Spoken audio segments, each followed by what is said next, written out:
We're gonna talk a little bit today about how much iPhone storage you actually need. Because picking the wrong amount of storage either means wasted money or a phone that runs out of space way too soon. So if you're buying a 16, 16 Plus, 16 Pro, 16 Pro Max, this is the guide that's gonna help you figure out definitively, effortlessly, how much storage is right for you. Today's video is brought to you by Brain.fm. It's focused music, it sounds great, it's science-backed, it really works. You can check it out for free using the link down below. Very quick note for you, every iPhone 16 model, the regulars and the Pros, come with the same amount of RAM, 8 gigs. So that means that performance differences actually come down to things like storage and Pro features, not RAM. So let's just get that out of the way. So if you mostly use iCloud for photos and you don't download a lot of apps, that's completely fine. It's gonna work. Now, if you're what I would call an everyday user, you're using photos, videos, apps, and doing some gaming, then I would say 256 gigs is the right amount for you. I think this is the sweet spot for most people actually. It gives you enough breathing room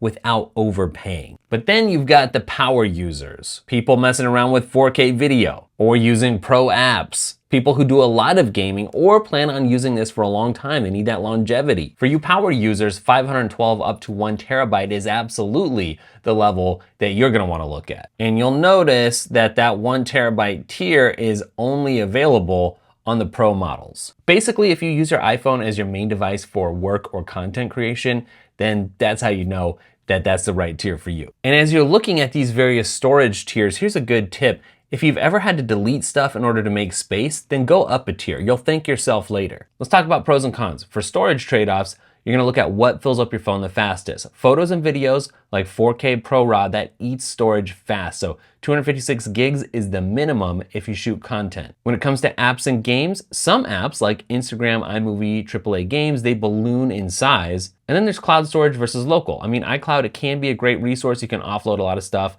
but you don't necessarily want to rely on it all the time. Now, if you're thinking about future-proofing, gotta think about AI. Apple's trying to make Apple Intelligence all the rage right now. At the moment though, it hasn't quite lived up to the hype, but you know what does? Local private AI. And if you use an app like Private LLM or Apollo AI or any number of others, that's about the most intensive app that you're ever gonna use, more than games, actually, believe it or not. It'll heat your phone up like this.